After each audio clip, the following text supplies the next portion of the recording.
Now, this painting was one of the best paintings I've ever done, but it was off to quite a shaky start.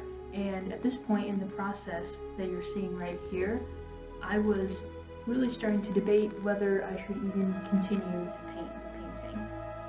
While I've never really struggled with confidence while painting, there are times where I struggle with trying to find my next steps.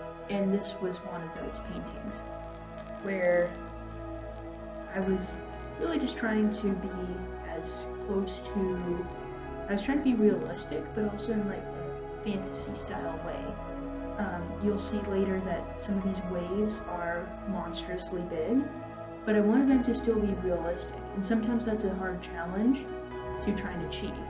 And I think originally what was going wrong with this painting was that I had so many little bright spots of my painting and not enough of like the areas that are brighter in general and the areas that are darker in general. And I think that that's what I have achieved here. Now, in terms of painting a lightning bolt, which I was doing right here, it's not like it's a lightning bolt. It's like it actually takes a while to make that lightning bolt because you have to be very precise with your brush strokes. And I'm not super happy with how the clouds turned out, but I also like how they don't really distract from the foreground. And then this right here was the kind of thing where you see some of the really great artists on YouTube, such as in this case, this painting was inspired by Muraljoe. You see them do a technique that just blows you away, and then you try to replicate it, and without prior experience, it doesn't turn out very well. I learned a lot of things from this painting, and learning how to do these like little dashes that are representative of waves within waves. I learned what not to do, which is kind of how really every artist learns lessons, is through trial and error. And with all of my paintings, I'm never sad that I made a mistake. Every mistake that I make is just a mistake that I'm not going to make in the future because I learned that lesson. And ultimately, there were a lot of things in this painting that I didn't do correctly, but I'm still not sad because ultimately it's going to improve my artwork in the future.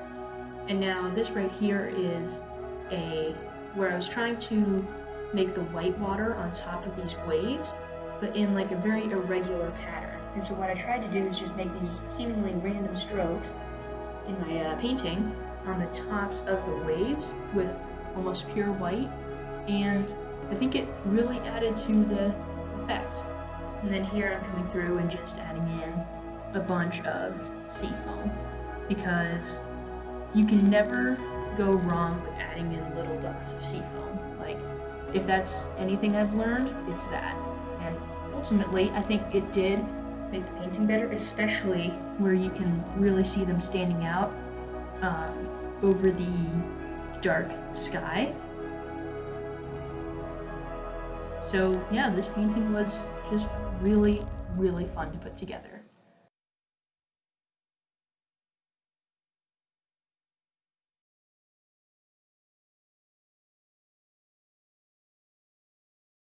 Behind me is a massive canvas, and I have spent over 25 hours painting this.